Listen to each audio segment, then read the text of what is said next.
Le vice-coordinateur de la cellule de communication du parti UFDG s'est exprimé ce vendredi suite à la confirmation par la Cour d'appel de Conakry de la fermeture de ses locaux. Il soutient qu'il n'y a rien qui motive cet acte.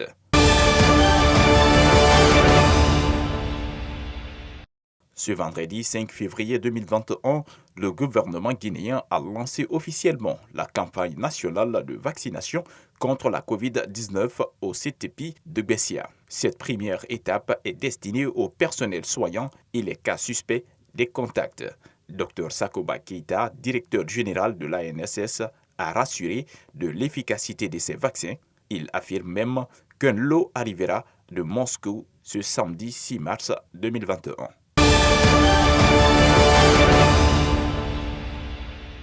Coup d'envoi de la vaccination contre la COVID-19 dans le secteur minier guinéen pour enrayer la propagation du virus maudit dans ce secteur névralgique de l'économie guinéenne. L'Agence nationale de sécurité sanitaire a affecté un lot de doses du vaccin chinois Sinopharm à la Chambre des mines de Guinée en vue de cette campagne de vaccination.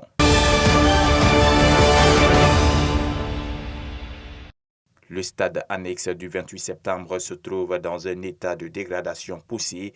Les gazons sont complètement détruits et la tribune délabrée. Malgré cet état de fait, beaucoup de clubs de la Ligue 1 guinéenne s'y entraînent.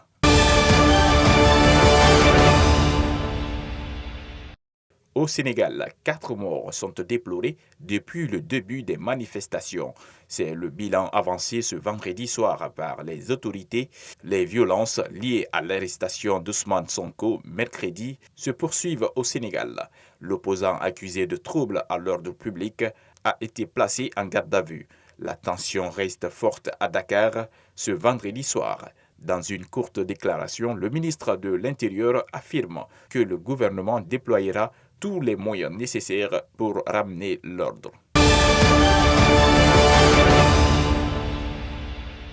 Ce samedi, les électeurs ivoiriens sont appelés aux urnes pour les élections législatives. Au total, 255 sièges sont à pourvoir, une élection qui sera scrutée de près par les missions d'observation qui sont déployées sur tout le territoire. Des missions qui ont fait le point à la veille du scrutin et ont affiché leur optimisme.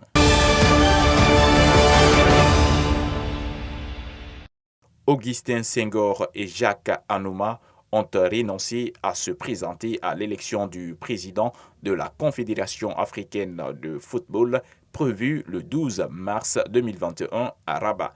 Le Sénégalais et l'Ivoirien l'ont annoncé ce 5 mars, laissant en lice le Sud-Africain Patrice Motsepe en attendant de connaître la position du Mauritanais Ahmed Yahya.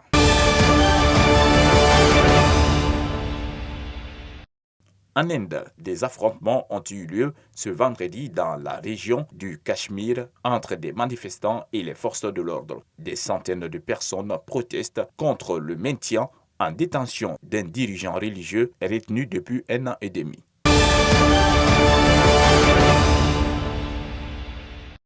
L'un des temps forts du voyage du pape François en Irak est la rencontre avec le grand ayatollah Ali Sistani ce samedi 6 mars au matin à Najaf, la cité spirituelle des chiites d'Irak.